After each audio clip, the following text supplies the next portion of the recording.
Aleluia. Pai do Senhor, tudo bem? Boa noite. Amém? Amém ou não amém? Para mim é uma bênção retornar aqui uma vez mais aqui na DV Curitiba, poder estar falando da palavra de Deus para a sua vida. Deus abençoe a vida do meu amigo pastor Jarmute Jordão e a toda a liderança, meu querido amigo e irmão Ildemar, baiano. Sempre prazer rever os amigos aqui, tá nessa noite, poder compartilhar da palavra. Abra sua Bíblia aí, por favor. Livro de Daniel, capítulo 1. Livro de Daniel, capítulo 1. A partir do versículo de número 8. Livro de Daniel, capítulo 1. A partir do verso de número 8. Eu vou estar lendo na versão KJA 1611 atualizada. Forte.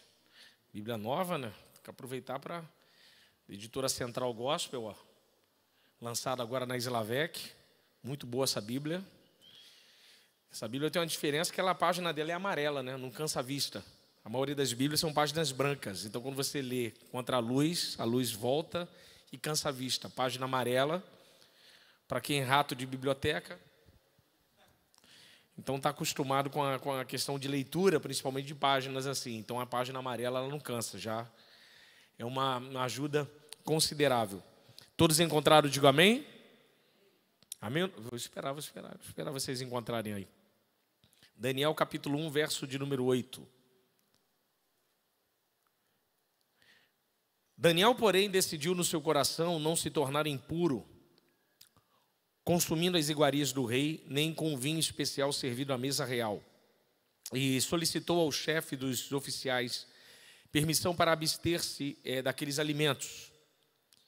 Elohim fez com que o chefe dos oficiais fosse bondoso para com Daniel e demonstrasse consideração por ele. Eu vou ler até o verso de número 12. Todavia aquele mordomo advertiu a Daniel, dizendo: tenho medo do meu senhor, o rei que determinou a vossa comida e a vossa bebida.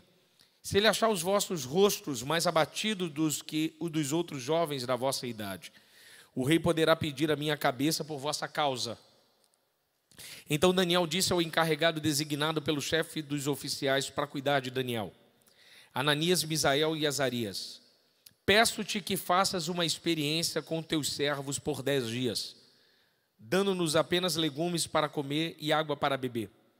Depois compare a nossa aparência com a dos jovens que comem as iguarias da mesa do rei, e trate os teus servos conforme a tua própria observação e juízo. Curve a sua cabeça, feche os olhos.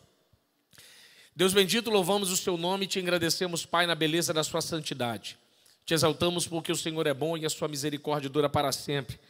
Fale conosco nessa noite através do teu evangelho, através da sua palavra, para a honra e glória do teu santo nome, em nome de Jesus. Amém. Esse texto é um texto interessante, um texto histórico, um texto muito importante. Ele fala a respeito de um momento importante na história do povo de Israel. Deixa eu colocar aqui meu... Fala a respeito da história do povo de Israel em um momento extremamente difícil para eles. A gente está falando aqui de um cativeiro babilônico. Os babilônicos haviam invadido Israel. Vão ter 3 invasões, 606, 596 e 586. Cada uma das levas de 10 em 10 anos, levando uma onda suscetível, ou sucedendo cada uma delas, melhor dizendo, para que cada uma tivesse um perfil. A primeira onda da leva do cativeiro em 606 é a leva dos nobres, é aqueles que fazem parte da nobreza, que seria o futuro de Israel, os grandes intelectuais do futuro, aqueles que seriam de fato os primeiros ministros, os que trabalhariam na corte, na justiça, os que seriam os grandes pensadores de Israel.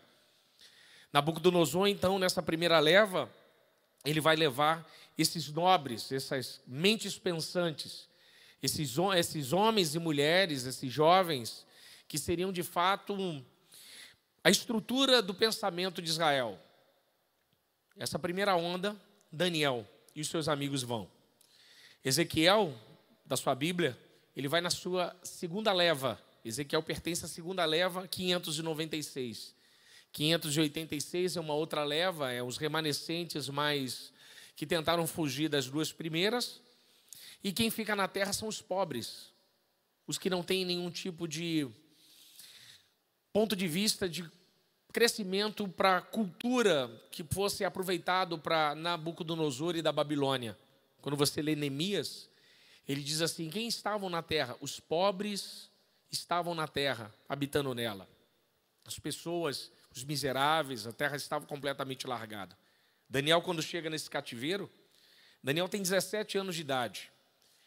John Lennox, um grande autor da editora CPAD, do livro Contra a Correnteza, faz uma narrativa sensacional sobre a vida desse jovem. Criado na corte, criado para ser nobre, provavelmente, criado com intelecto e uma capacidade única que a própria Babilônia percebeu quem ele era e viu o potencial que ele tinha. No verso de número 4 da sua Bíblia, por gentileza, diz o seguinte: jovens sem perfeições físicas, de boa aparência, inteligentes e bem instruídos, que dominassem várias áreas do saber, fossem hábeis e capazes para servir no palácio de Nabucodonosor. Ele próprio ficaria encarregado de lhe ensinar o idioma e a cultura dos caldeus babilônicos. O que Nabucodonosor queria? Ele queria uma reprogramação mental. Ele queria pegar os jovens, os mais novos, os que tivessem essa ficha técnica e esse currículo, que pudessem ser separados e que ele introduziria na mente deles uma outra perspectiva, uma outra ideia. Eu falei aqui ano passado, em agosto do ano passado, eu falei isso e falei na sede a respeito de cosmovisão. É exatamente isso que os babilônicos estão querendo dizer. Por isso que no texto fala de idioma, cultura dos caldeus. Vamos inserir neles uma outra cosmovisão, uma outra ideia a respeito de língua, comportamento, divindade, vestimenta, alimentação, e a gente vai transformar ele de judeu para babilônico. Isso levaria tempo. Só que o que me espanta era o investimento que Nabucodonosor estava fazendo para a época. Babilônia é uma das grandes cidades do mundo antigo. Quando você faz uma pesquisa rápida aí no Google, não aqui, em casa, tem uma pesquisa boa quando você põe assim, Portão Star, em Berlim. Se eu não me engano, ele está no Museu de Pérgamo, na Alemanha. Quando Deus te levar lá, quem deu amém, Deus. Quem não deu vai vir por foto no Instagram. Lá no Museu de Pérgamo, em Berlim, tem lá o Portão Star, um negócio extremamente fabuloso, feito em lápis azul, lindo, cara. Uma coisa assim, parece que foi feito com máquina. Aí você fica imaginando, como é que eles faziam aquilo? É um portão bonito, e era o portão principal, da principal divindade da Babilônia, e os judeus provavelmente passaram lá, no período que entraram na Babilônia. John Lennox ainda diz que Jerusalém, comparado à Babilônia, Jerusalém é um bairro, de tão grande que era a cidade da Babilônia. Babilônia não tem montanha, é uma terra plana, e os deuses babilônicos falam em cima das montanhas. Aí o que eles fizeram? Vamos fazer montanha artificial, zigurate, aqueles montes cheios de escadinhas. A primeira pirâmide do Egito é feita em escada. Alguns dizem que foi inspirada nas zigurates da Babilônia. A primeira pirâmide do Egito, construída, isso tem 6.000 anos, ela é feita em forma de degraus. Só depois lá a pirâmide de Gizé, que é a grande pirâmide, que ela é feita de faixa lisa. Mas a primeira em forma de escada. É muito parecida com uma zigurate. Eles fizeram montanhas artificiais. Os jardins suspensos da Babilônia. Escrito por Antípatro de Sidom, um grande filósofo grego, que escreveu uma das 7 maravilhas do mundo antigo. Babilônia era uma baita de uma terra. Morar em Babilônia era a mesma coisa que morar em Nova York, na Austrália, em Melbourne, morar em grandes cidades, Lisboa, estudar lá na Universidade de Lisboa, estudar em Londres e em grandes universidades. Era mais ou menos isso. Era a cidade mais rica. Era a vedete do momento da história. Os melhores palácios, a melhor comida, Quando você pensa em jardim suspenso da Babilônia, você tem que pensar em uma coisa. Como é que os camaradas faziam água vir de baixo para cima, se não tem motor a vapor, nem elétrico, nem a diesel? Eles criaram um rio artificial, cara. Tem um rio, Quebar, que está em Ezequiel. Aquele rio não está, quando você estuda a Babilônia, você sabe o que está lá. Terra entre rios, Tigres e Eufrates. Aí você pergunta, cadê o rio Quebar? Não tem rio Quebar no texto geográfico. Eles construíram rio artificial para alimentar o jardim. Eles eram extremamente hábeis, inteligentes, capazes, mentes extremamente privilegiadas, uma cultura riquíssima. Aí você introduz um jovem que está a 2.000 quilômetros de distância da sua casa, 2.000, que não tem mais seus pais já morreram, esquece seus pais. Porque Nabucodonosor entra e a primeira leva ele mata principalmente os pais dos jovens. Então ele está a 2.000 quilômetros e ele não tem mais templo. O templo de Israel cai em 586, Israel vai ficar 70 anos no cativeiro sem dar oferta. Por isso que o livro de Malaquias, quando é escrito 100 anos depois do cativeiro, a dificuldade de fazer o povo ofertar, porque o povo fica 70 anos sem dar oferta. Desacostuma.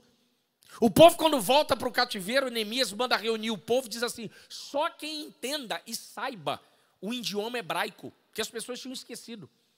O hebraico ficou tão escasso que no período de Jesus Cristo se fala hebraico, se fala aramaico, que é a mistura do siríaco com o babilônico e uma série de misturas ali surge o aramaico. Quando você vê no texto bíblico assim, e falavam hebraico, é aramaico. Só quem falava hebraico eram as grandes cabeças, apóstolo Paulo, os sacerdotes, porque eles eram extremamente fortes na questão da cultura, na introdução da cultura. Israel foi quase que engolida, assim como nós somos engolidos pela cultura americana. Meu nome é por causa da cultura americana, por causa do ator norte-americano. Você não fala... como é que você fala sobre o sistema de onda do roteador que pega no celular? Como é que é o nome? Ué, não tem nome em português, não? Você vê, nós somos todos assim. Upgrade, iFood. Você trabalha quem faz marketing, então parece que você está trabalhando em um outro país. Só tem idioma inglês, cara, em marketing. É um negócio assim pavoroso, cara. Então você fica assim, mas o que é isso aqui? Não, só inglês, porque a cultura americana é muito forte. O Brasil agora está comemorando o Halloween, essa festa extremamente estranha, estúpida, esquisita, porque a cultura americana é muito forte. O Brasil tem uma cultura muito bonita, mas é muito fraca diante da força americana. Assim eram os babilônicos. Aí você pega um garoto, 2.000 quilômetros de distância, sem os seus pais, não tem mais templo, não tem mais como guardar sábado no templo, não tem dia de Yom Kippur. Levítico 19, quando vai oferecer o sangue no propiciatório, não tem mais festa de peregrinação, tabernáculo, Páscoa, Pentecoste, não tem mais, acabou. As festas são as festas de Marduk, Kingu, Instar, são as divindades babilônicas, é o conto de Gilgamesh, não tem mais, acabou. Aí você pega esse garoto e põe lá, numa cidade extremamente grande, bonita, brilhosa. Israel, comparado à Babilônia, seria televisão 4K para TV preto e branco. É isso aí. Daniel estava vivendo num ambiente preto e branco, Telefunken. Alguém conhece Telefunken? Me senti velho. Telefunken com tubo. E ele sai de Telefunken com tubo e vai para televisão 8K, cristal, 60 polegadas. Ele fica assim, rapaz, o que é isso aqui? A beleza, o encanto, a estrutura arquitetônica. Isso para um jovem que perdeu os pais, perdeu a família, perdeu a sua religião, perdeu a sua terra, perdeu seus amigos, perdeu a sua comida, perdeu os gostos, o paladar. Para ele é muito difícil. Deixa a sua Bíblia aberta. Verso de número 8. Vai ter a proposta. Dizendo que eles deveriam comer a respeito da mesa e fazer parte. Que eles estão sendo introduzidos a essa mesa. Daniel, porém, decidiu no seu coração não se tornar impuro, consumindo as iguarias do rei, nem com vinho especial servido à mesa real. Eu acho interessante isso aqui no texto. Se você olhar aí a sua Bíblia, Daniel não pegou a opinião de ninguém. Pode olhar no texto aí. Daniel não olhou para o lado para ver assim, o que fulano está fazendo? O que Misael, Ananias e Azarias vão fazer? O que os outros judeus vão fazer? Ele primeiro olhou para dentro dele. Existe um ditado do período do Império de Dom João VI, chamado Maria vai com as outras. Isso é um ditado do Império. Daniel não foi esse Maria vai com as outras. Daniel está longe de casa, ele poderia estar falando, deixa eu viver como um babilônico. Já que eu perdi minha terra, meus pais, não tem ninguém, eu vou me encaixar aqui na turma, deixa eu usar um termo paulista, na tribo, e vou ficar igualzinho. Vamos ficar igualzinho. Mas eu acho bacana no texto, decidiu no seu coração. A vida de Daniel é pautada em 3 grandes momentos: decisão, posição e disponibilidade. A primeira estaca da vida de Daniel é a decisão. É a capacidade de olhar para dentro dele e decidir, no texto da sua Bíblia aí, no seu coração. Daniel não pegou opinião alheia. Daniel não olhou para o lado, não olhou para frente, não olhou para trás. Daniel não perguntou a alguém do grupo dele. Daniel olhou para si. Eu quero te dizer uma coisa, meu amigo, meu irmão, jovem, você. Primeiro lugar, quem tem que decidir é você. Chega um momento da sua vida que você tem que decidir. Mas você não decide olhando para o lado, olhando para frente, olhando para baixo. Você decide olhando para si. Você tem que olhar para si e decidir. Essa ideia de centrão só tem na política do Brasil. Centrão, Partido Arena, que virou PMDB, depois MDB. Essa coisa de centrão é só Brasil. Isso é um fenômeno. Não tem centrão em lugar nenhum do mundo. É sempre democrata e republicano. No mundo espiritual é a mesma coisa. É Deus e o diabo. Não tem centrão. Aqui no texto bíblico é a mesma coisa. Não tem centrão. Daniel está dizendo, eu não posso ser meio judeu. Eu não posso ser meio judeu. Eu não posso ser meio babilônico. Eu tenho que saber realmente quem eu sou. Então ele está sendo introduzido em uma terra de 12 mil quilômetros de distância, diante de uma cultura completamente avessa. Ele diz, moro na Babilônia, cheguei na Babilônia, estou conhecendo a Babilônia. A Babilônia é top, é bonita, é fantástica. Mas acima de tudo, eu não sou babilônico, eu sou judeu. Ele vai decidir no coração dele quem ele é. E quem ele é extremamente importante para que isso possa nortear a sua vida.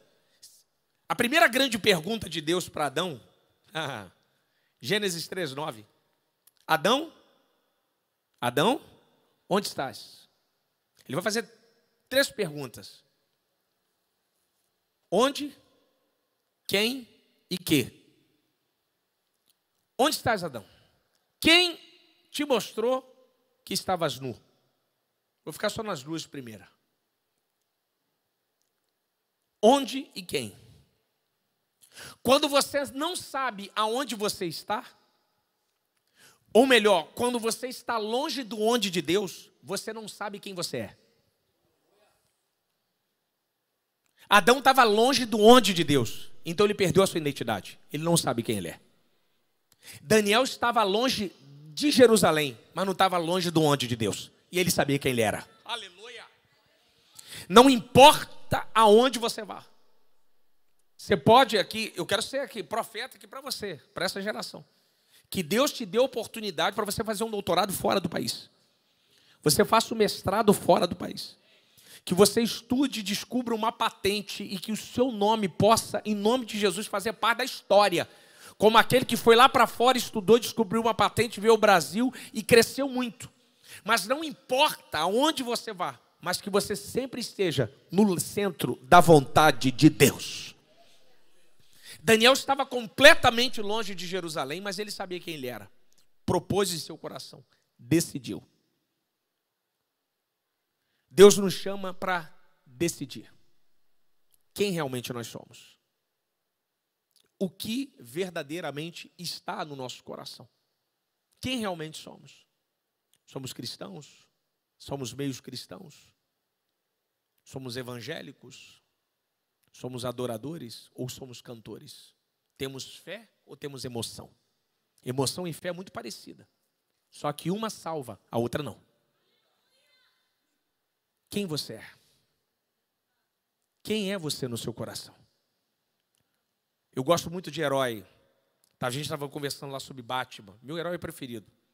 Batman é tão bom que acaba com o Superman. E fim de papo.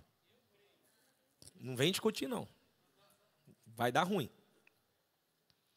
Todos os grandes heróis, eles partem a partir de decisões. A diferença de Coringa e Batman, decisão. Ambos têm passado tenebroso, difícil, violento e maligno. Um decidiu ser herói, o outro decidiu ser vilão. Tudo é a partir da decisão. Tudo parte na vida a partir de quem você é. Mas eu não posso fazer isso por você. O pastor Jarmuth, o nosso pastor, o pastor da nossa igreja, o pastor Silas Malafaia, ele nos aponta, esse aqui é o caminho. Qual é o caminho? Cristo. Qual é o caminho da vida? Essa aqui. Mas quem decide é você. Se você não olhar dentro do seu coração e fizer como Daniel, na sua Bíblia, decidiu não se tornar impuro. O bonito, Delmar. Se tornar impuro. A KJA tem essa ideia. Se tornar impuro, ou seja, eu estou limpo. Então é a minha decisão de sujar, sou eu que vou decidir. Cristo te limpou. O Espírito Santo te lavou. Aleluia. Tem um termo da palavra hebraica no Antigo Testamento. A palavra ensinar no hebraico é iará. Jogar água com força. Iará. Essa primeira vez que essa palavra surge é lá no livro de Êxodo. Quando Deus fala para Moisés, Moisés, iará ao povo. Jogue água com força. O povo está lá no deserto. Olha que sacada do texto hebraico. Por que jogue água com força? Porque o povo está vindo do Egito cheio de poeira. Do deserto. Deus então fala para Moisés, pega essa palavra e lava o meu povo e deixa toda a poeira do Egito para trás. Isso vai se repetir lá na ceia. Quando Cristo vai querer lavar os pés dos discípulos e Pedro fala, não lave só meus pés, mas minha cabeça e meu corpo. Aí Jesus diz assim, não, vós já estás limpo pela palavra, iará. Porque enquanto eu ensino, vocês são lavados. Quando você vem num culto de EBD, quando você vem num culto de palavra, quando você vem aqui no evento de juventude, quando você senta com as escrituras, o Espírito Santo te lava de cima para baixo e toda a poeira da Babilônia, toda a poeira do Egito é jogada por terra e Deus limpa a sua vida e limpa a sua alma. Daniel estava limpo. Então a decisão de se tornar impuro era ele. Ele está dizendo assim, ó, eu já estou num degrau de pureza. Eu estou num degrau de pureza. Mas só eu posso me decidir o que entra no meu coração. A chave do seu coração é sua, está por dentro. Então, nós que abrimos. Daniel está dizendo, não, peraí. Eu preciso decidir, eu preciso ter uma definição. Eu preciso ter uma estaca, eu preciso que isso me dê um norte na minha vida. Porque, meu amigo, se o seu coração não estiver blindado com essas coisas, qualquer passo que você der sem uma decisão prévia, você não vai conseguir se resolver. Você primeiro tem que fazer uma autoanálise.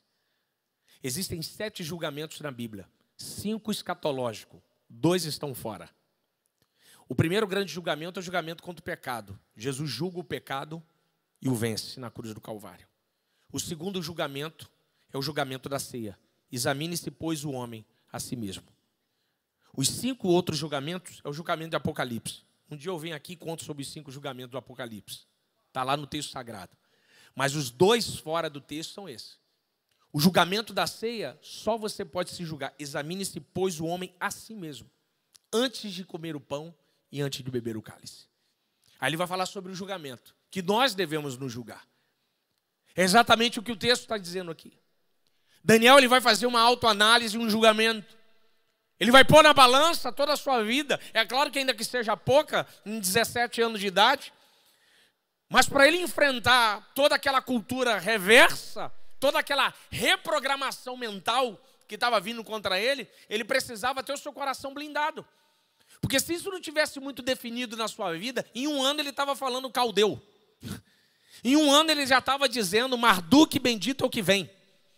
Ele já estava aguardando lá e dizendo que Kingu é o Criador. Porque os babilônicos diziam isso, né? Que o sangue de Kingu caiu na terra e da terra veio o homem através do sangue de Kingu. É a ideia lá da cosmogonia babilônica. Daniel já tinha esquecido de tudo. Mas o mais impressionante é a capacidade dele de olhar para ele e colocar uma chapa de ferro e dizer assim, ó, o que acontece aqui fora é aqui fora, mas o que acontece aqui dentro é decisão minha. Eu e você temos que decidir o que acontece dentro de nós. Do lado de fora pode ter a guerra que for, filho. Pode ter o problema que for do marxismo cultural, as pedradas que for aí do ponto de vista da ideologia. Aqui fora é aqui fora, mas aqui dentro é a gente que decide. Aleluia! Quem entendeu, diga glória a Deus, diz amém. Aplauda o nome do Senhor aí, aleluia! Repita comigo assim, decisão. Mais força, decisão. Só você pode fazer isso. Olha no texto, verso de número 8. Nem com um vinho especial servido à mesa real. Solicitou, essa aqui é forte, ao chefe dos oficiais permissão para abster-se daqueles alimentos. O que Daniel fez agora? Posição. Toda decisão interna se manifesta pela posição externa. Você é por fora o que você é por dentro. Nós somos por fora o que somos por dentro. Por dentro mentimos, por fora mentimos. Por dentro xingamos, por fora xingamos. Por dentro enganamos, por fora enganamos. Por dentro falando em línguas, por fora falamos. Por dentro adoramos, por fora adoramos. Por dentro orando, por fora a gente ora. Por dentro nós somos adoradores, por fora somos adoradores. Se por dentro somos luz, por fora vai refletir a luz. Engraçado que a lâmpada tem um serviço muito fantástico. A lâmpada, quando você chega num ambiente como esse, você percebe logo que, dependendo do ambiente, você fala assim, pô, tem como acender a luz? Aí a luz acende. Engraçado que quando você acende a luz não fala assim, ó, estou aceso. É muito bacana, cara. A luz não diz, ó, eu estou aceso, está vendo aí, eu estou aceso. Você percebe. Quando não tem luz, você percebe. Mesma coisa quem tem Cristo, não precisa nem abrir a boca. Por onde ele passa, brilha. Porque ele brilha de maneira natural, e de dentro para fora. Ninguém precisa dizer que ele é crente, só a gente olhar para ele e você percebe que é o Espírito Santo na vida dele. Dá uma olhada para o lado aí, vê se esse varão aí tem esse brilho do Espírito Santo na vida dele. Eu creio que tem, aleluia. Ele tem que se posicionar agora. Porque agora ele tem que refletir do lado externo aquilo que ele decidiu internamente. Ainda que isso, meu amigo, meus irmãos, juventude, seja preciso pôr a vida dele em risco, colocar a cabeça dele a prêmio, perder algumas coisas, mas ele tem que se posicionar. Porque o que Cristo quer de mim e de você é uma posição extremamente forte, firme, que a gente tenha consciência exatamente da fé que a gente leva. O sal só faz sentido fora do saleiro, filho. Você só percebe sal quando ele está na comida. Quando não tem, você percebe. Dentro do saleiro é muito fácil ser sal, mas do lado de fora que fica difícil. E o sal tem um negócio muito interessante. Quando você põe o sal na panela, você não vê o sal na comida, porque ele se evapora.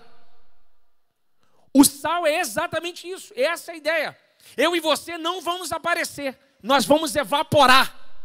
Nós vamos gastar toda a nossa essência da vida pela pregação do Evangelho da Graça. Mas o resultado vai ser sentido pelas gerações. É o que Paulo vai dizer em 2 Timóteo capítulo 4, a partir do verso de número 6. Tendo já sido derramado por libação e o tempo da minha partida é chegado. A palavra libação é oferta derramada sobre o altar. A oferta de libação é extremamente cara. 2 jarros de vinho jogados sobre o altar. Porque você sabe que Israel tem um sacrifício, né? Você lembra? Do sacrifício. E não pode ter mosca. Porque mosca é de Baal. Baal é Zebub. Por isso que eles botavam incenso e jogavam os vasos com vinho em cima do fogo. aquele vinho caía, evaporava e subia aquela fumaça com cheiro de vinho e uva em todo o ambiente. Essa oferta era uma oferta voluntária, porque é muito caro produzir para poder jogar. Paulo está dizendo, quanto a mim estou sendo derramado como libação. Paulo está dizendo assim, eu quis dar a minha vida.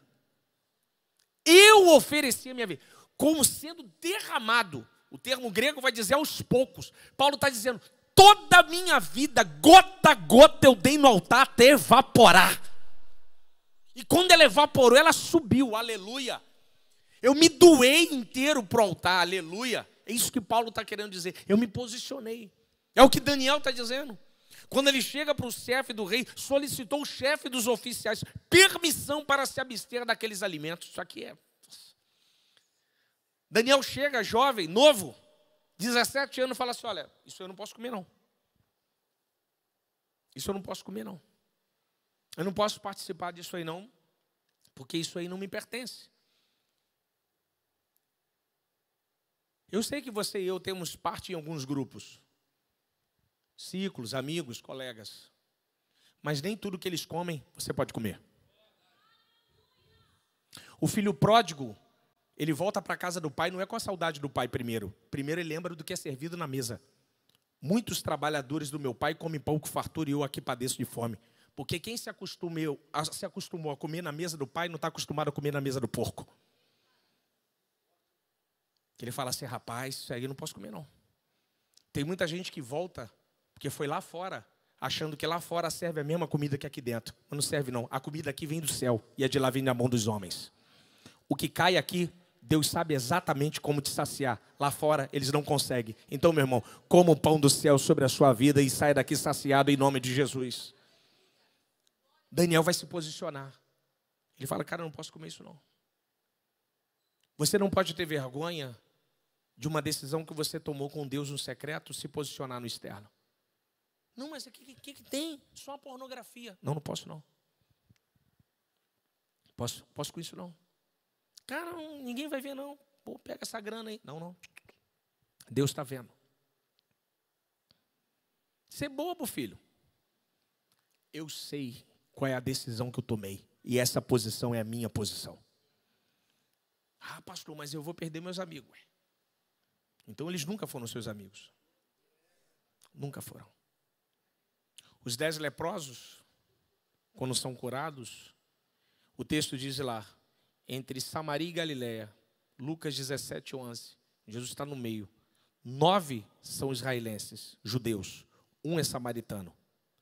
Eles se unem em propósito da dor, do sofrimento, da doença da lepra. Depois que eles são curados, o texto é maravilhoso. Eu preguei na sede agora, quinta-feira retrasada,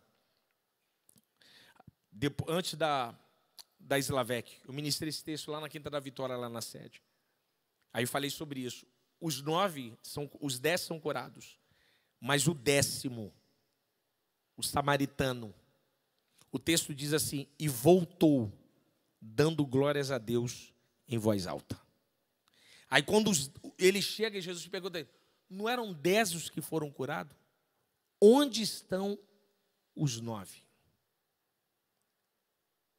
Por que o 10º volta? Mas não vou entrar nem na questão do porquê ele voltou. Deixa eu entrar na questão, o voltar dele. Eu não sei quanto tempo ele tinha de relacionamento com os outros 9. Mas para ele se aproximar de Cristo, ele teve que romper a aliança. Porque para chegar perto de Jesus, tem que romper a aliança que quer nos afastar dele. Quem não rompe com alianças do passado, não pode viver projetos do futuro. O 10º fala assim, cara, eu quero chegar perto dele. E você vai deixar a gente? Estou deixando agora. Porque o que ele fez na minha vida, vocês não puderam fazer. Porque só ele pode me dar a palavra de vida eterna. Aleluia! Só ele pode me dar a palavra de vida eterna. É o que Daniel está fazendo. Em nome de uma fé que ele tem. Ele está pronto para passar na moenda social. Ele está pronto para enfrentar leões. Quando ele se posiciona diante do oficial, diz assim, cara, eu não posso comer esse troço aí. Eu não tenho condições. Ele vai se posicionar. Você tem que se posicionar e eu também. Onde, pastor? Em tudo quanto é lugar. Seja na mídia, seja no trabalho, seja na faculdade, seja no condomínio, seja na escola, seja no bate-papo entre colegas, entre amigos. Quando alguém quiser a respeito de algo, você tem que se posicionar. Cara, isso é errado. Meu amigo, porque você está lá, não é porque você quer. Deus te colocou lá para brilhar a luz do Evangelho sobre a sua vida. Deus nos colocou em posições estratégicas, aleluia, para que a luz de Deus brilhe através de nós, para que a gente se posicione. Cara, isso é errado. Isso é contra a Bíblia. Isso é afronta a Deus. Isso não é certo. Isso vai te destruir. Ele teve coragem, porque a decisão do coração dele era tão forte que teve que se manifestar, da parte de fora da sua vida. Ele teve que mostrar para a Babilônia quem ele era. Não fique com vergonha e com medo de mostrar para a sociedade de Curitiba, Paraná, Brasil, quem você é de fato. Você e eu somos brasileiros, mas acima de tudo, nós somos celestiais. Tem um filme, falando de filme, lembrei de outro. Esse é mais novo, 1959. Mas teve um remake, 2016. Fala, Ben-Hur. Um clássico. Mas eu prefiro o antigo, de 59. 3 horas de filme. Top. Película maravilhosa. Top. Pastor, eu quero assistir. HBO Max. Eu não tenho a senha. Pede um amigo aí que ele te empresta. É muito top. É bonito. É bonito. Tem uma parte da cena. Vou dar um spoiler. Pode, né? 59 pode dar spoiler, né? Pode, não pode? 59, né? Ele está correndo uma corrida de biga. Você sabe o que é biga, né? Aquelas corridas de carroça de guerra romana, as bigas. Aquela que fica só uma pessoa aqui dentro, os 2 cavalos, né? E a parte de trás aberta. Biga de faraó, egípcia, né? Os romanos puxaram. Eram carros de guerra, né? Na Galileia, tinha isso acontece lá na Galileia. Essa cena, ele está falando da parte norte. Mas dizem que a corrida de biga mesmo existia em Cesareia de Filipos. Cesareia Marítima, que é onde Pilatos morava. Quando Deus te levar lá? Então isso aí, toma posse. Então, ele está correndo essa corrida. Tem a cena que enquanto ele está correndo, Messala, que é o cara que escravizou o Ben-Hur, ele cai da biga e o cavalo passa por cima. Aí Judá, Ben-Hur, ele dá a volta. Aí o pessoal na Galileia, os judeus, Tainã, levantam e começam a pedir para Messala passar por cima para Judá, Ben-Hur passar por cima de Messala. E começam a gritar, uau! Pedindo sangue, sangue, sangue. Aí tem um general Quintus, que está na arquibancada, olha para o outro romano e fala assim, e aponta para os judeus. Olha eles. Eles são como a gente. Eles gostam de sangue. Aí eu em casa, dei pause. Falei, peraí, rapaz. Aí minha esposa, o que aconteceu? Eu falei, Deus falou comigo. Ela, no filme. Falei, cara, meu irmão. Falei, é verdade. Às vezes, a sociedade de Roma quer que a gente seja romano. Fecha ele de novo. Devolve o xingamento. Paga na mesma moeda. Se vinga. Ela espalhou fofoca sua, faça igual. Você não é romano. Você é judeu. Nós não somos iguais. A gente não pode deixar uma sociedade dessa transformar algo que veio do céu para a terra. Oh, aleluia. E a gente tem que se posicionar de maneira firme. Ainda que seja difícil. Eu não estou dizendo que vai ser fácil. Eu não estou falando para você que vai ser fácil. Quem disse para você que evangelho é coisa fácil, filho, te passaram um outro evangelho. O que eu conheço é complicado e complexo. O evangelho que eu conheço é porta estreita. C.S. Lewis, o autor de Crônicas de Nárnia, na cartas sobre o texto sobre o inferno, C.S. Lewis diz, a estrada para o inferno é uma ladeira suave, sem quebra-molas, sem limite de velocidade, macia, e vai conduzindo o homem, sem ele perceber, para o inferno. A estrada para o céu, sinuosa, difícil, arriscada, cheia de percalços e curva, te conduz para a eternidade. Se está muito fácil, você está na estrada errada. Se está difícil, você está na estrada certa. Você está a caminho de Jerusalém. Aleluia! Você pode aplaudir o nome do Senhor aí, querido? Aplauda o nome do Senhor, aleluia! E quem se posiciona, dá uma olhada na sua Bíblia comigo aí, verso de número 9.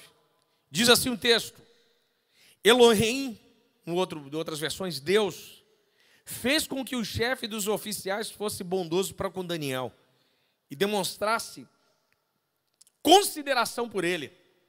Fez. E Deus fez. Isso aqui é bonito demais. Quando você decide, se posiciona, Deus faz. Deixa eu repetir, fazer igual o pastor Clésio Araújo. Deixa eu repetir para você glorificar. Quando você decide, se posiciona, Deus faz.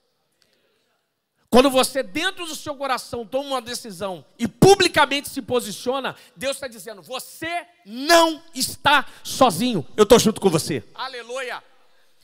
Deus se manifestou para Daniel, do ponto de vista da graça. E o texto diz, verso 9, e fez com que o chefe dos oficiais fosse bondoso. Deus interviu. Porque Deus viu um jovem de 17 anos, de uma coragem interessante, profunda, e Deus mexeu. Quando você lá na sua faculdade, você lá na sua escola, lá no seu trabalho, decide e se posiciona, Deus te guarda, Deus te protege, Deus te conduz, Deus te blinda, a mão dele vai na frente, aleluia! Deus, ele nos leva, nos carrega, nos direciona, oh aleluia! Deus aqui interviu, entrou no momento. Houve um alinhamento entre Daniel e Deus. Daniel estava no centro da vontade de Deus. Eu costumo dizer lá na DEVEC, lá na sede, quando eu falo lá com os amigos, batendo papo, tomando café, eu fico, irmão, quando o homem descobre que está no centro da vontade de Deus, ele fica besta. Se o diabo aparecer perto dele, ele dá tapa na cara do capeta, na hora. Ele fica nojento. Ele fica, estou certo, estou no caminho certo, filho. Você vê Jacó, eu falei no CDM sobre Jacó 45, quando ele vai de... Quem é dos alunos do CDM? Tem aluno do CDM? Graças a Deus, os meus alunos aí. Eu falei lá de Jacó, o texto de Gênesis 45 e 46. Eu falei a respeito dele. Quando ele descobriu que ele poderia ir para o Egito, depois você lê em casa, Gênesis 46. Não temas de ir para o Egito, eu irei contigo. Aí Deus fala, eu irei contigo e te trarei de volta. José colocará a mão sobre os seus olhos. Deus está dizendo, eu vou te guardar daqui para lá, te guardo lá e te trago de volta. E você vai morrer lá. O que Deus está dizendo para Jacó? Fica tranquilo, que mesmo depois da morte, você não vai estar aqui mais, mas a minha promessa na sua vida vai ser cumprida, eu vou te trazer de volta. Ele estava no centro da vontade. O homem no centro da vontade de Deus, ele se torna imortal. Quando a promessa de Deus e o propósito para ser cumprido, nenhuma bala atinge ele. Nem seta alguma chega a ele. Ninguém pode fazer mal, porque ele está no centro da vontade de Deus. Aleluia! Ele está no centro. Daniel se posicionou e Deus agiu. Deus fez. O texto diz no verso 9 que demonstrasse consideração por ele. Em outras palavras, Deus está dizendo assim, Daniel, eu vou estar contigo, eu vou colocar no coração e você não vai se contaminar com essas iguarias. Eu vou mudar essa situação, mas eu não vou tirar você dessa situação. Ele mudou a situação do ponto de vista da dificuldade do homem aceitar Daniel. Mas ele não tirou Daniel da situação. Se você olhar na sua Bíblia, por gentileza, verso de número 12, diz assim, peço-te que faças uma experiência com os teus servos por 10 dias, dando-nos apenas legumes para beber, legumes para comer e água para beber. Decisão, posição e disponibilidade. O que Daniel está dizendo? Pode testar, gente. Rapaz, o camarada era... Esse aqui era brabo. Pode testar. Vou dizer uma coisa para você, jovem. Quando você decide e se posiciona, o mundo vai te testar. E Deus vai permitir. no Rio de Janeiro, alguns anos atrás, eu trabalhava no centro. Morava em Niterói ainda, atravessei as barcas, travessia, banca de jornal, centro ali da Praça 15, do centro da cidade. Pastor arranca dedo de menina. Quanto é?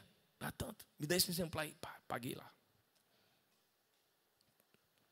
Peguei o jornal, desesperado. Cão da raça, pastor alemão.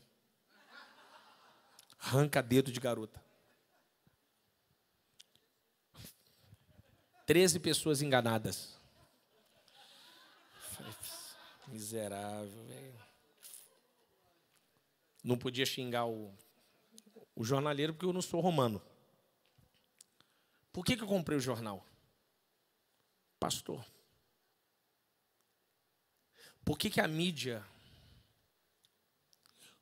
quando um católico faz alguma coisa, eles não falam? Quando um umbandista, alguém de outro segmento de fé, um monge tibetano cometeu tal crime, mas porque ele fala assim, pastor evangélico, evangélica. Porque o mundo não consegue entender, e o mundo quer tentar entender, como é que pode alguém que segue a Cristo cometer tal torpeza? Porque o mundo vai te testar. Porque o mundo quer saber exatamente se você de fato segue o Cristo das Escrituras. O mundo sempre vai nos testar. E os testes deles, cada vez mais, são de tempos em tempos. Jesus, quando encontra Satã, em Mateus capítulo 4, se tu és filho de Deus. 3 anos depois, na cruz, se tu és filho de Deus, desce daí. 3 anos depois, mesma arma, mesma frase, mesma situação. Em situações diferentes, melhor dizendo. O diabo, ele costuma nos tentar de tempos em tempos com a mesma arma, porque ele tem algo que eu e você não temos, paciência. Ele espera, mas ele vai testar. O interessante é que Daniel não esperou o teste, ele falou assim, ó, pode testar. Aleluia. Pode testar. Tem um texto da Epístola de Tiago, eu queria que você abrisse a sua Bíblia, hein? Abra a sua Bíblia, hein? Epístola de São Tiago, no capítulo de número 1, depois de Hebreus. Tiago, capítulo 1, verso de número 2. Meus amados irmãos, considerai por motivo de júbilo o fato de passardes por diversas provações, porquanto sabeis que a prova da vossa fé produz ainda mais perseverança. A palavra aprovação no verso 2 é diferente da palavra prova do verso 3. A palavra aprovação do verso 2 é peirasmos. O que é aprovação? É tentações. É quando você sai de carro no horário de pico, segunda-feira, e você está no meio da avenida e o pneu fura. Aí você vai lá no step, está vazio. Aí você levanta a mão para o céu e profetiza. Isso é o peirasmo, são as tentações. É quando você está atrasado, você chega na porta para pegar o ônibus e o ônibus acabou de sair. Ele passa todo dia no mesmo horário, na mesma hora, no mesmo canal, mas naquele dia ele saiu mais cedo. E você sabe que o próximo vai vir só daqui a 20 minutos depois e você vai chegar atrasado. Isso é peirasmo, são as tentações da vida. Quando você está contando com aquele dinheiro para o final de semana e o carro dá um problema.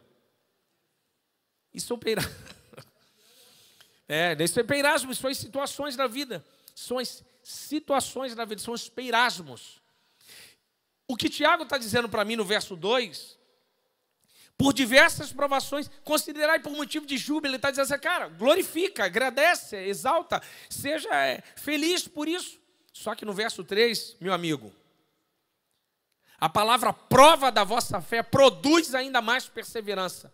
A prova do verso 3, ela vai produzir perseverança. Aí é outra história. O nome dessa palavra aí é dóquimo. D-O-K-I-M-O. Dóquimo. Dóquimo era um teste que as moedas passavam no antigo período do Império Romano.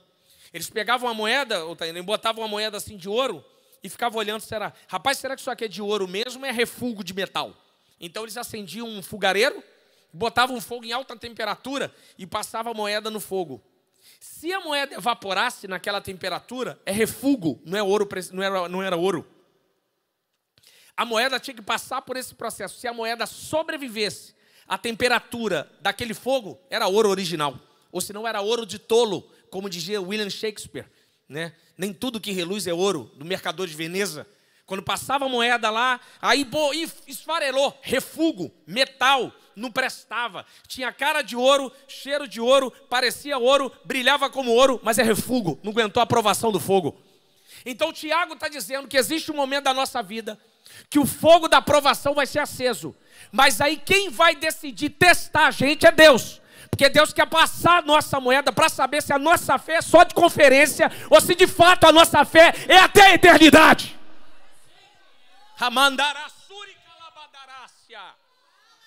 O fogo vai ser aceso. O que Daniel está dizendo, pode acender o fogo à vontade. Pode botar o fogo no mais alto braseiro. E pode passar a minha fé à vontade. A beleza do texto é no verso 13, que eu acho um encanto, quando ele diz assim, e vamos comparar a aparência. E eu vou mostrar para vocês da Babilônia que o meu estilo de vida ao lado de Deus é melhor do que o seu estilo de vida do lado do diabo.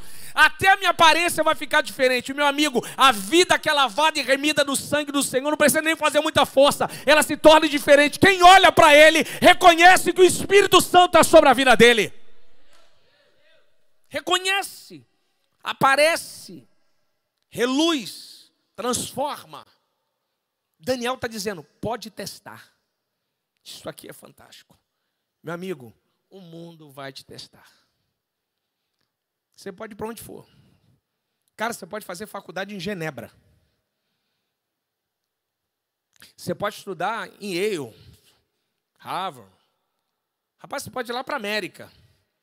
Pode trabalhar no The Washington Post. Mas uma hora, quando você menos esperar, Deus vai acender o fogo. Vamos ver se a fé dele é refúgio ou é ouro precioso. Daniel está dizendo, pode acender o fogo. Aleluia. Pode aumentar a temperatura o máximo. E eu vou mostrar para vocês que o meu estilo de vida é melhor do que o de vocês. É diferente. E para a gente encerrar, cadê o tangedor aqui? Chama o tangedor aí. Jesus voltou e levou ele, hein? Ah, não, está ali, ó. Fiquei até assustado agora. Falei, poxa, eu estou aqui ainda, pô. Oi? No ano que morreu o rei Uzias. Abra sua Bíblia aí. Último texto. Daniel capítulo 6.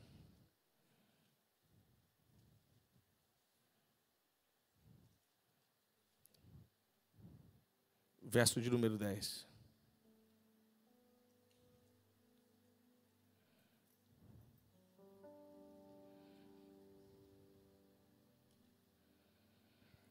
Daniel 6,10. Quero que todos abram. Essa é a cereja do bolo. Todos abriram aí? Qual é o contexto aí? Babilônia já não manda mais aí há muito tempo. Já tinha caído em Daniel 5. Quem está mandando é os Medo-Persa. Daniel não tem 17 anos de idade. Daniel tem 80. 63 anos depois. 63 anos depois. 80 anos de idade. Os camaradas resolveram criar uma arapuca, o fogo. Lembra do fogo? Lembra do fogo, irmãos? Vocês lembram? Ah, vamos testar esse cara aí mesmo. Acende o fogo aí. Qual o fogo? Vamos usar a cova dos leões. Qual vai ser o lance? Não, ele ora direto. 3 vezes ao dia. Vamos botar um decreto aí. Quem pedir qualquer coisa, qualquer divindade a não rei primeiro, vai ser lançado na cova. Rapaz, esse texto é fantástico, cara.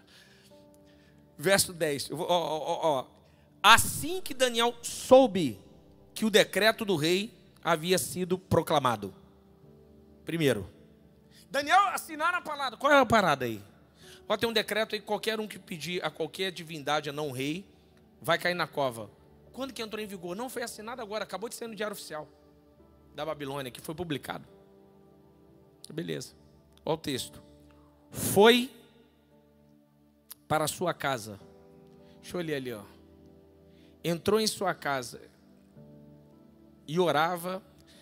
Tem uma versão, não sei como é que está a sua versão aí, que diz assim: quarto de cima ou andar superior. Quarto de cima ou andar superior. Mas pode deixar essa versão. Aí, quarto de cima, obrigado. No seu quarto de cima. Segura aí. O texto está ali, irmãos. Foi para onde? Sua casa. Quarto de cima. Vamos começar a pensar. Peraí. O camarada é cativeiro babilônico e tem casa? E de 2 andares? Quarto superior. Então ele prosperou na Babilônia? Ele cresceu na Babilônia? Cresceu. Deus abençoou ele. Porque quem decide, posiciona e se dispõe, Deus prospera. Não importa para onde for. Pode ser qualquer país, qualquer nação. Mas se ele estiver em cima dessas 3 estacas, aonde ele colocar a mão vai ser próspero. Aleluia! Ó. E o texto, ó. No andar de cima. Deixa eu ler a segunda parte. E orou como costumava fazer 3 vezes ao dia. E lhe rogou e deu graça diante de Deus. Interessante que ele dava graça, ele não pede, né? Ele dá graça. Ele está no cativeiro, está na luta, mas dá graça. Igual Jesus no João capítulo 6. Ele não pede para multiplicar o pão, ele só levanta o pão e dá graças. Porque a gratidão é muito mais forte que a petição. Quem agradece sempre prospera mais. Aí ele vai para a casa dele. Olha o texto. Orava 3 vezes ao dia. Ele cresceu, cara. Cresceu. Ele ficou grande na Babilônia. Deus não tem problema em te prosperar na Babilônia. Você pode descobrir aí um aplicativo, abrir uma startup, não tem problema. Se tornar um atleta, Deus não tem problema com isso. Eu falo para os meus amigos e eu oro para que Deus prospere eles. Eu tenho uns amigos lá que eu falo assim: cara, eu quero mais que você tenha iate, jatinho mesmo. Porque é melhor ser amigo de quem tem do que sustentar o iate e o jatinho. Eu quero que você prospere mesmo. Porque você tendo, eu vou andar muito com ele. Eu não tenho problema, cara. Deus não tem problema com isso. Em você abrir uma franquia e Deus te prosperar. Quem sabe, aqui é profético, hein? Quem está ligado vai pegar. Quem sabe, daqui a um tempo, você vai ser o maior dízimo dado aqui nessa igreja. Você vai ser um dos maiores construtores desse país, um grande político, um governador, futuro presidente. A gente não sabe. Um atleta de renome, alguém que vai jogar de maneira online, vai produzir um canal e vai ficar muito conhecido. Deus não tem esse problema em prosperar quem está na Babilônia. Deus não tem esse problema. Mas por que Daniel tinha isso tudo? Olha na sua Bíblia, põe de novo para mim o texto, verso de número 10. Qual é o segredinho da vida de Daniel? Onde as janelas estavam abertas para Jerusalém. 80 anos depois. 80 anos depois. Melhor, 63 anos depois. Idoso. Não tem mais Babilônia. Já é outro reinado. 2.000 quilômetros. Como é que ele orava? Voltado para Jerusalém.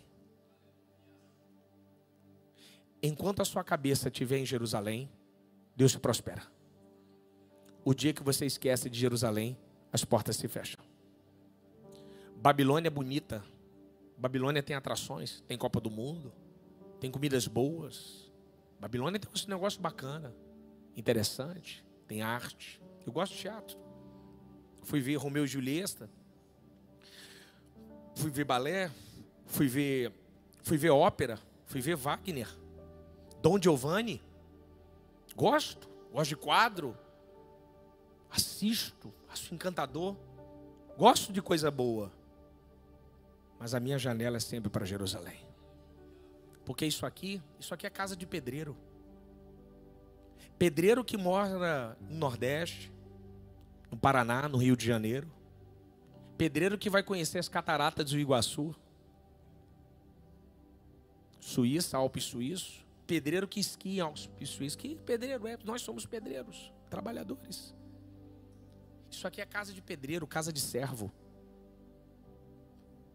As ilhas bonitas, ilhas gregas, Santorini, na Grécia. Imagina você lá com o pôr do sol no mar Mediterrâneo. Ou tomando um cafezinho na Praça de São Marco, em Veneza. Tem um cafezinho que é servido lá na Praça de São Marco, que fica tocando um violino. O café custa 60 prata a xícara. É o melhor café do mundo. Mas, meu amigo, você está em Veneza, você vai gastar com força. Você senta lá, imagina, você já imagina o seu amor ali, da sua vida ali, ó, sentado do lado, e aquela gôndola passando, você vendo lá o pôr do sol lá, e você tomando aquele café lá em Veneza. Olha que coisa boa. Lá na Piazza de São Marco. Mas mesmo assim, isso é casa de pedreiro. Se a casa do pedreiro, a casa dos servos, é tão bonita dessa forma, Fernando de Noronha, Lençóis Maranhenses, tantos lugares bonitos, isso é casa de pedreiro. Imagina a casa do arquiteto.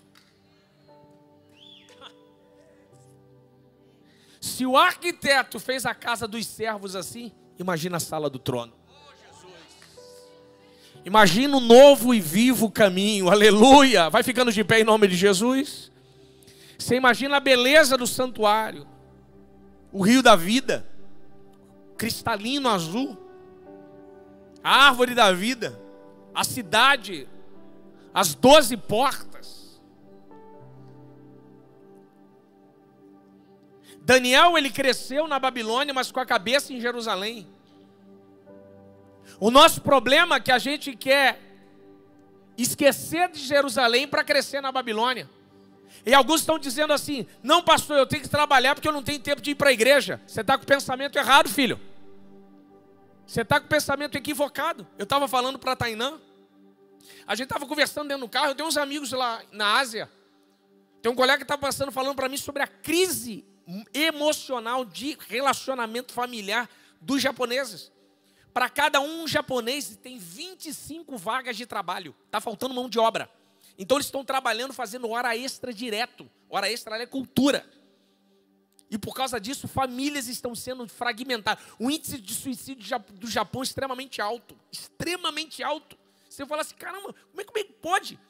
Grana, sociedade desenvolvida, avançada, limpeza, organização. E fala, mas por que as pessoas se matam? Porque a janela deles estão fechada.